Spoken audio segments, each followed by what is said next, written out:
नमस्ते सदावत्सले मातृभूमि।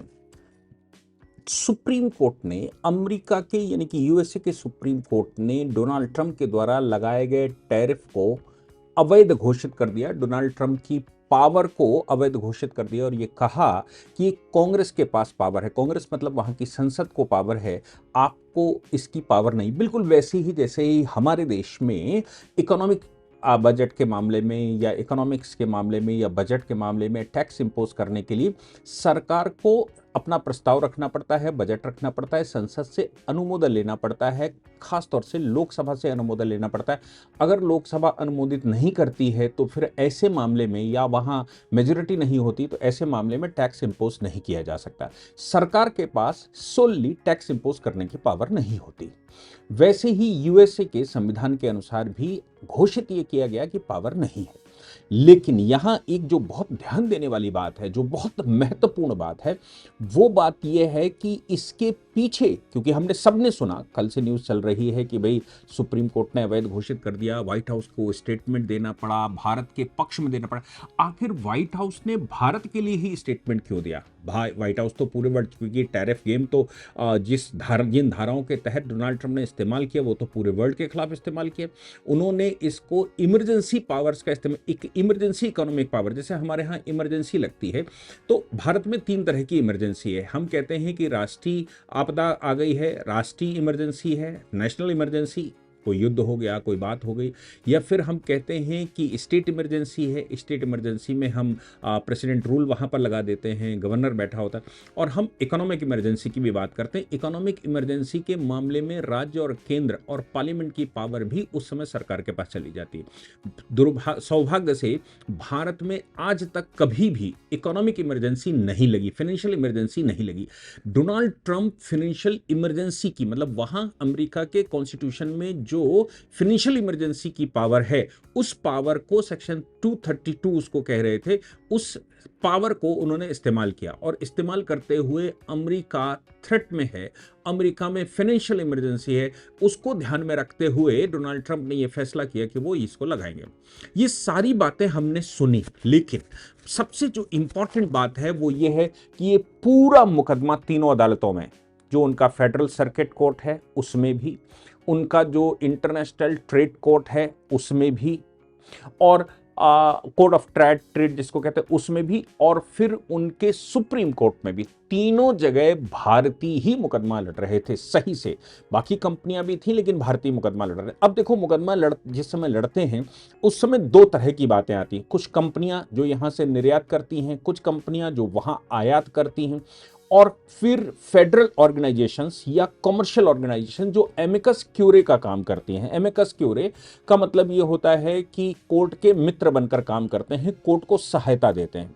इसके अलावा डब्ल्यूटीओ में भी भारत बड़ी भूमिका में था। डब्ल्यूटीओ में हमने वहां मुकदमा करके रखा था और कहा था कि भाई जो डोनाल्ड ट्रंप का जो अमेरिका का ये टैरिफ है, ये टैरिफ इंटरनेशनल कानूनों का, डब्ल्यूटीओ के कानूनों का उल्लंघन है। तो डब्ल्यूटीओ में भी हम थे, हम फेडरल कोर्ट में, फेडरल सर्किट कोर्ट में भी मुकदमा लड़ रहे थे, हम नीचे के इंटरनेशनल कोर्ट ऑफ ट्रेड में भी मुकदमा उनके यहाँ लड़ रहे थे, कोर्ट ऑफ इंटरनेशनल ट्रेड जिसको CIT कहते हैं, उसमें भी हम मुकदमा लड़ रहे थे, और सुप्रीम कोर्ट में भी लड़ रहे थे। इसकी कहानी जानना बड़ा दिलचस्प है। ये जानना पड़ेगा कि भारत में जो इस समय की सरकार है वो एक व्यापारिक सरकार है। व्यापारिक सरकार हम उसको कहते हैं जब सरकार, जैसे मोदी जी का स्टेटमेंट सुनेंगे तो वो कहते हैं कि भाई मैं 1 रुपए में 5 चवन्नी बनाता हूं, और मैं 4 चवन्नी तो जो 1 रुपए की हैं वो इस्तेमाल करता हूं, 1 चवन्नी बचाना भी जानता हूं। मैं अहमदाबादी हूं, वो बार बार इस बात को दोहराते हैं, मैं अहमदाबादी हूं। अहमदाबादी का मतलब ये हो गया कि आंखों में से काजल चुराकर भी व्यापार कर सकता है वो, यानी कि व्यापार का वो महारथी है। ऐसे में मोदी जी का प्रधानमंत्री बनना, व्यापारिक माइंड का होना, व्यापारिक माइंड के साथ प्रशासनिक माइंड का होना, और इसके अतिरिक्त संघ बैकग्राउंड होने की वजह से, राष्ट्रीय स्वयंसेवक संघ के बैकग्राउंड होने की वजह से, जमीन पर मानवता और लोगों के साथ संवाद और लोगों की आर्थिक पृष्ठभूमि, जमीनी पृष्ठभूमि को जानना, जमीन पर आंदोलन करके बड़ा होना, ये सब उनके काम इस समय आता है। खैर, हम लोग इस बात पर आते हैं कि वहां भारत सरकार कितनी क्लेवरली खेली, क्योंकि हमारे पास 2 विषय, एक तो अंतरराष्ट्रीय कानून है और दूसरा इंटरनेशनल कॉमिटी है, कानून तो हम इंटरनेशनल कुछ कहते नहीं, हम तो कॉमिटी कहते हैं। ये कहते हैं कि इंटरनेशनल लॉ कुछ लॉ नहीं होता, क्योंकि लॉ में इन्फोर्समेंट मैकेनिज्म होनी चाहिए। इन्फोर्समेंट मैकेनिज्म इंटरनेशनल लॉ में नहीं होती। इन्फोर्समेंट मैकेनिज्म का मतलब पुलिस होनी चाहिए जो उसका इंप्लीमेंट करवा दे, मिलिट्री होनी चाहिए जो उनका इंप्लीमेंट करवा दे, प्रशासनिक अमला होना चाहिए जो इंप्लीमेंट करवा दे। चूंकि इंटरनेशनल लॉ में भी सभी कंट्री सॉवरेन कंट्री हैं, इसलिए उनके आदेश का पालन कोई कंट्री पूरा कर लेगा यह आवश्यक नहीं है। और उसको इंप्लीमेंट अगर वो नहीं मानता, इंप्लीमेंट कोई करवा देगा, तो इसके लिए कोई मशीनरी नहीं है हमारे पास, उनके पास, इसलिए उसको इंटरनेशनल लॉ ना कह के इंटरनेशनल कॉमिटी कहा जाता है। दूसरी बात यह है कि इंटरनेशनल रिलेशन, अमेरिका इस समय हम सब जानते ही हैं ग्लोबली वो प्रिवेल करता है। ग्लोबली प्रिवेल करने की वजह से भारत की भी आवश्यकता, अगर हमको पाक अकुपाइड जम्मू कश्मीर वापस लेना है या हमारे जो सामरिक इंपॉर्टेंस की चीजें हैं उसमें अमेरिका कोई भूमिका निभाए न निभाए, लेकिन हमारे विरोध में भूमिका ना निभाए, इसलिए उससे मित्रता रखना भी आवश्यक है। इसको हम लोग कहते हैं कि दुश्मन को नजर के सामने रखो और अपनों को दिल में रखो। दिल में मतलब वो नजर के सामने आए ना आए, अपने अपने होते हैं, उनको उनकी चिंता नहीं करनी चाहिए, चिंता सामने उसको रखना चाहिए जो दुश्मन है। अमेरिका ऐसा ही कुछ वातावरण का कंट्री है जो अपनी इकोनॉमिक्स के लिए दुनिया में कुछ भी कर सकता है। कुछ भी का मतलब कुछ भी, उसका कोई परमानेंट दोस्त नहीं है और उसका कोई परमानेंट दुश्मन नहीं है। वो इकोनॉमिक आधार पर बना हुआ कंट्री है, उसे फिनेंस चाहिए, उसे वो लोग चाहिए जो कमाने वाले हों, ये उसका स्वभाव है। ऐसी परिस्थिति में जब टैरिफ लगा दिए गए, क्योंकि अमेरिका की इकोनॉमी बहुत खराब चल रही है, रिसेशन आने की कगार भी वहां पर कहा जा रहा है और अमेरिका इस समय बहुत बुरी परिस्थितियों से गुजर रहा है।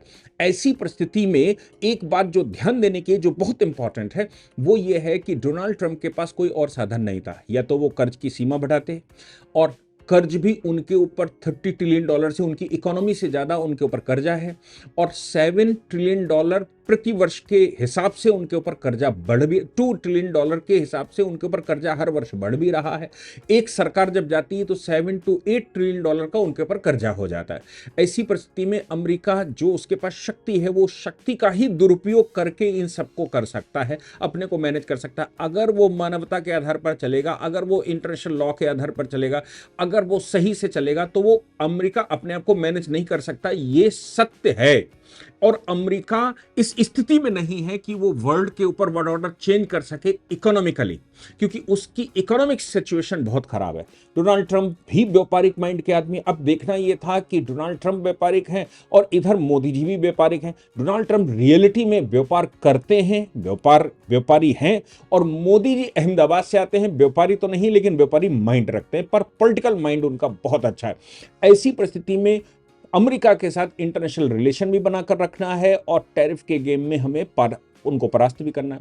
एक तरफ देखो, मोदी जी का लॉजिक समझिए। पहले तो उन्होंने कोई बात ही नहीं कही, अमेरिका ने जो भी कहा उस पर कोई जवाब नहीं दिया, लिटिगेशन WTO में डलवा दी, लिटिगेशन उनके यहाँ कोर्ट ऑफ इंटरनेशनल ट्रेड में डलवा दी, लिटिगेशन डलवाकर वहां, और किससे डलवाई आप सोचो, किससे?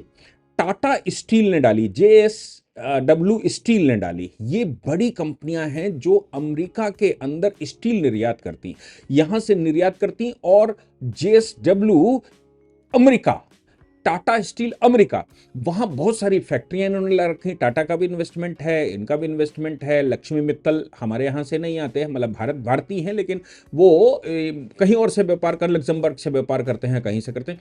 लेकिन भारतीय कंपनियों ने बाकायदा वहां पर जो भारतीय कंपनी अमेरिकन लॉज में स्टैब्लिश है, और जो यानी कि वो निर्यात करने वाली कंपनी भी भारतीय है, और यहाँ आयात करने वाली कंपनी भी अमेरिका में भारतीय, और यहां से निर्यात करने वाली भी कंपनी भारतीय, दोनों वहां व्यापार कर रहे हैं।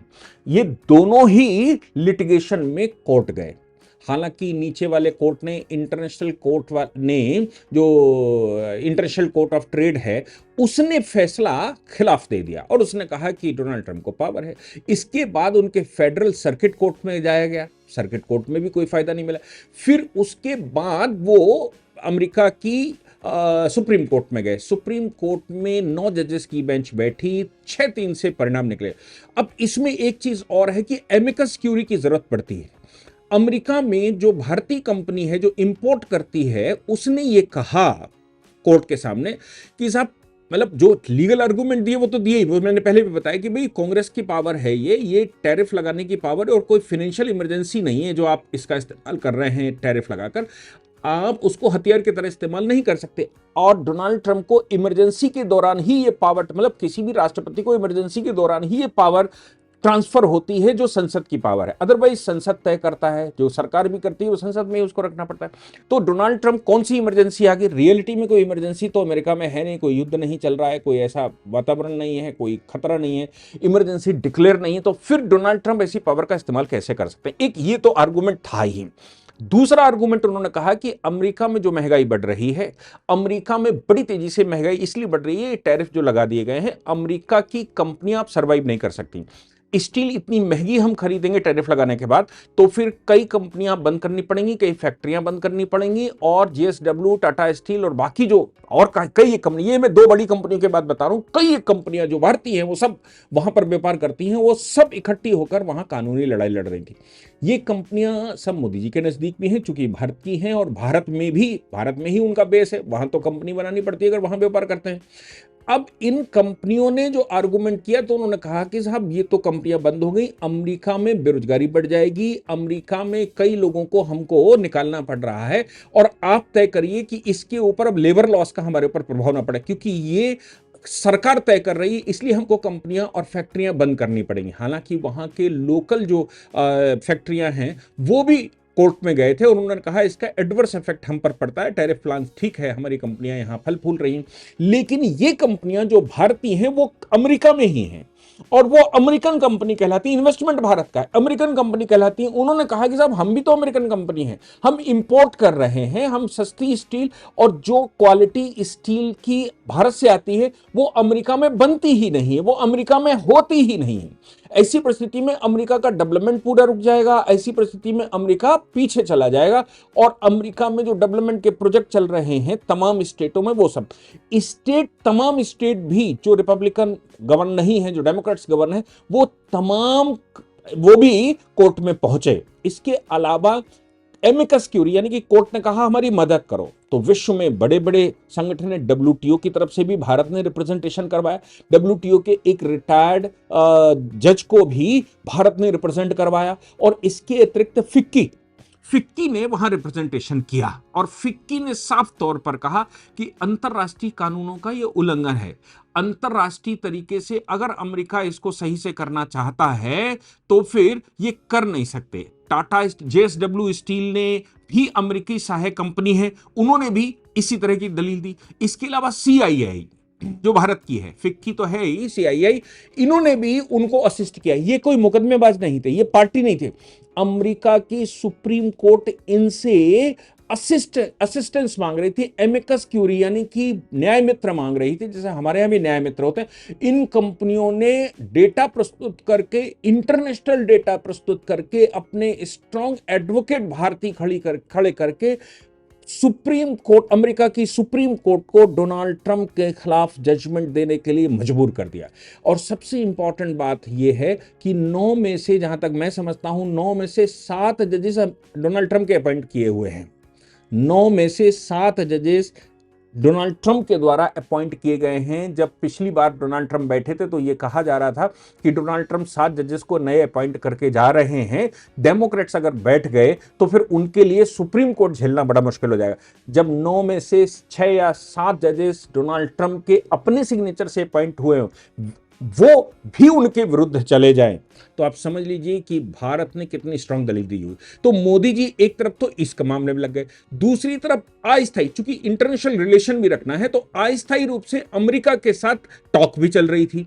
और वो अस्थायी तरीके से जो अभी वो बना है ना, अमेरिका और यूएस का टैरिफ एग्रीमेंट, वो एग्रीमेंट भी परमानेंट नहीं है, वो एग्रीमेंट अस्थायी था। हालांकि उसमें 18% टैरिफ, मतलब जितना कम करवा सकते थे पॉलिटिकल टॉक से, डिप्लोमेटिक टॉक से। तो एक तरफ तो डिप्लोमेटिक टॉक शुरू करी, दूसरी तरफ लीगल लड़ाई भी भारतीय कंपनियों ने, भारत के न्याय मित्रों ने, इंटरनेशनल भारत की कंपनियों ने और इंटरनेशनल ऑर्गेनाइजेशंस के भारतीय रिप्रेजेंटेटिव ने वहां पर सही से अपनी बात रखी।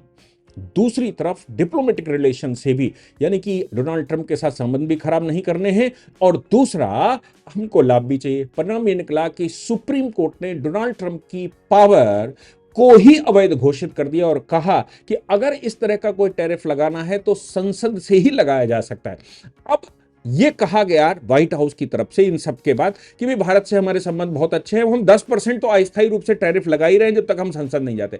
अब संसद में उनको कांग्रेस में जाना पड़ेगा, कांग्रेस अप्रूवल देगी कि इतना हाई टैरिफ लगाया जा सकता है कि नहीं लगाया जा सकता। यानी कि डोनाल्ड ट्रंप के हाथ से पावर निकल गई और भारत का 18% का एग्रीमेंट भी व्हाइट हाउस ने खुद 10% पर लाकर खड़ा कर दिया जो पहले से था।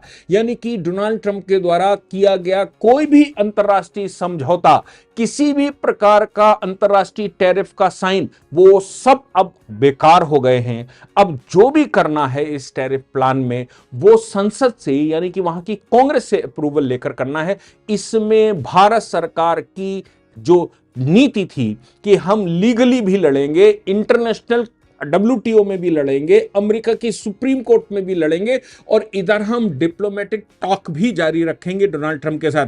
मैं समझता हूं कि ये सिर्फ और सिर्फ मोदी जी कर सकते थे, कोई और प्रधानमंत्री होता हम विचार भी नहीं कर सकते कि इस तरह के चारों ओर से डोनाल्ड ट्रंप को बांध दिया जाएगा और भारत सफल हो जाएगा। यह खबर केवल ऐसा नहीं है कि मैं बता रहा हूं, आप रॉयटर्स देखेंगे उसमें इस बात की चर्चा है, आप इंटरनेशनल जो उनका वॉल स्ट्रीट जर्नल है उसमें देखिएगा कि खबर है कि भाई भारतीय कंपनियों ने कमाल कर दिया। यानी कि अंतरराष्ट्रीय खबर यह बनी है और भारतीयों ने तो छापा ही है। भारत की फाइनेंशियल टाइम्स, मतलब इंटरनेशनल फाइनेंशियल टाइम्स ने छापा है, भारत के इकोनॉमिक टाइम्स ने छापा, द हिंदू ने छापा, इनने सब ने बताया कि भाई ये सब कंपनियां कूद पड़ी और ये सब कंपनियां भारत सरकार की विदेश मंत्रालय और मिनिस्ट्री ऑफ कॉमर्स से प्रेरित होकर वहां इस तरह का कर रही थी। भारत सरकार भी इनको जो असिस्ट कर सकती थी वो सब कुछ कर रही थी। मैं समझता हूं कि ये भारत नया भारत है और नया भारत अमेरिका को भी इस समय लीगली भी टक्कर देने के लिए तैयार है, इंटरनेशनल एजेंसियों में भी भारी है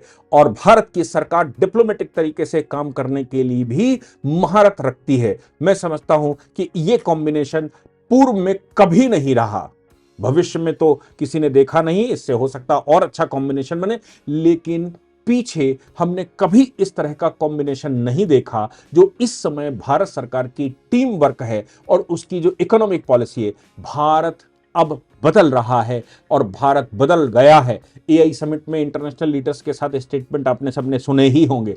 एआई समिट के दौरान जो कुछ भी हुआ, वर्ल्ड में भारत कैसे प्रिवेल कर रहा है, चाहे वो G20 की बैठक में देखा जाए, चाहे इसमें देखा जाए या फिर बाकी इंटरनेशनली, इस समय मोदी जी हॉट पॉइंट बने हुए हैं। भारत सबकी नजर में है।